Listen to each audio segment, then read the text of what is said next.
अब हम बात करेंगे लाइनक्स की कमांड्स के बारे में।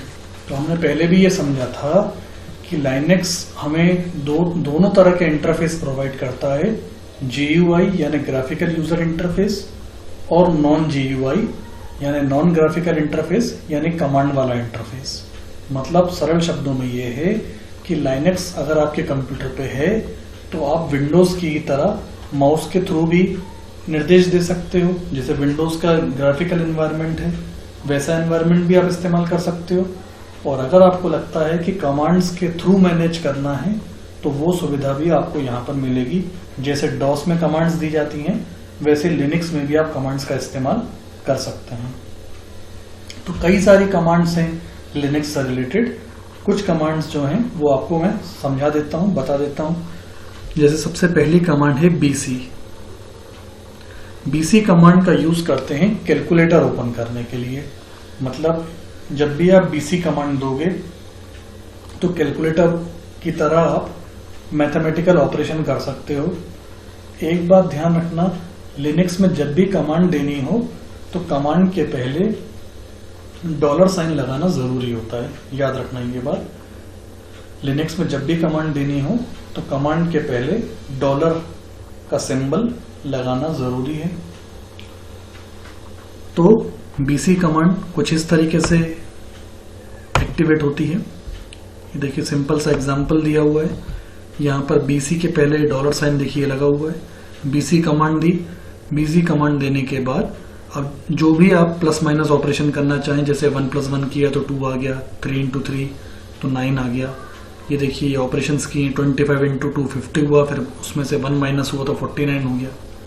तो ये कमांड्स चलती रहेंगी जब तक आप क्विट ना कर दें। जब आप क्विट करेंगे तो ये कैलकुलेटर बंद हो जाएगा। तो कुल मिला के BC कमांड क्लियर है कि BC कमांड की सहायता से कमांड लाइन कैलकुलेटर चालू होता है। ऐसे कमांड लाइन कैलकुलेटर इसलिए बोलते हैं क्योंकि ये आम कैलकुलेटर की तरह हमें नहीं दिख रहा है। बटन वाला कैलकुलेटर थोड़ा ही है ये, इसमें कोई बटन नहीं है। इसमें बस आपको जो भी न्यूमेरिकल ऑपरेशंस करने हो, जो भी गणनाएं करनी हो, बस वो लिखते जाएं, एंटर करते जाएं, आपको उत्तर मिलता जाएगा। तो ये थी BC कमांड। BC कमांड के बाद अगली कमांड है कैल। नाम से समझ में आ रहा है कैलेंडर। तो ये चीज यहां बताइए कि कैल कमांड की सहायता से आप कैलेंडर ओपन कर सकते हो। बाय डिफॉल्ट जो कैलेंडर ओपन होगा वो आज की डेट का, अभी के महीने का, अभी के साल का ओपन होगा। याद रखिएगा, कमांड लगाने से पहले डॉलर लगाना जरूरी है, ये ध्यान रखना ही है।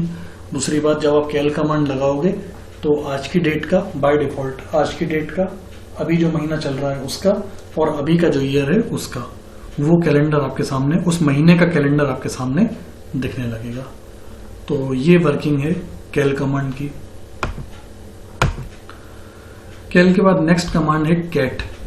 तो याद रखिए, कैट कमांड की सहायता से फाइल के डेटा को हम रीड कर सकते हैं, पढ़ सकते हैं। तो जब भी किसी फाइल को खोल के देखना हो, उसका मैटर हमें खोल के देखना हो, तो कैट कमांड की सहायता, जैसे डॉस में ये कमांड टाइप कमांड होती है जिससे हम डॉस की फाइल्स को ओपन करके देखते हैं।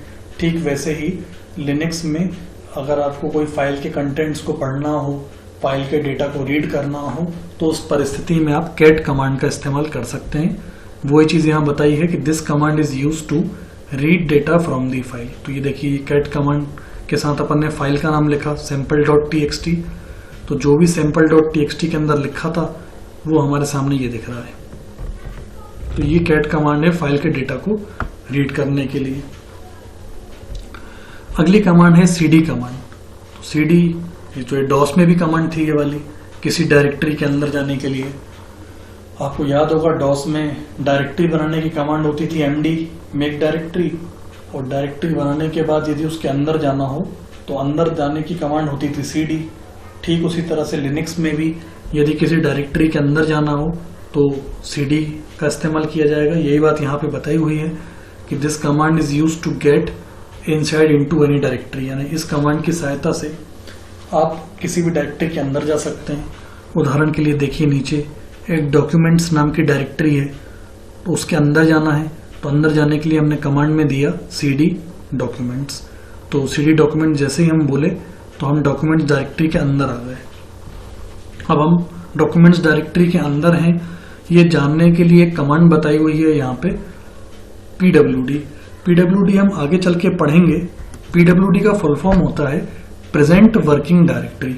एक बार फिर pwd हालांकि हमें आगे चल के पढ़नी है, इसका फुल फॉर्म होता है प्रेजेंट वर्किंग डायरेक्टरी। प्रेजेंट मतलब वर्तमान, वर्किंग मतलब जिसमें कार्य कर रहे हो, जिसमें काम कर रहे हो, जिसमें हम हों डायरेक्टरी, यानी वर्तमान में जिसमें हम काम कर रहे हो या वर्तमान में हम जिस डायरेक्टरी में हो वो बताओ। तो जैसे ही हम cd डॉक्यूमेंट्स बोले, cd डॉक्यूमेंट्स जैसे हमने कमांड दी, तो ये cd डॉक्यूमेंट्स हमने जैसे कमांड दी तो हम डॉक्यूमेंट्स के अंदर चले गए, इस डायरेक्टरी के अंदर चले गए। लेकिन हम कैसे मान लें, क्या प्रूफ है कि हम उसके अंदर चले गए? तो हमने कमांड दी pwd। तो जैसे ही हमने pwd कमांड दी, जैसे ही हमने यहाँ पर pwd कमांड दी, नीचे आप देखिए यहाँ पे ये डॉक्यूमेंट्स लिखा हुआ आ रहा है। इसका मतलब सिस्टम बता रहा है कि आप वर्तमान में डॉक्यूमेंट्स डायरेक्टरी के अंदर हो। तो कुछ इस तरह से cd कमांड का इस्तेमाल करके हम डायरेक्टरी के अंदर जा सकते हैं। अगली कमांड है क्लियर।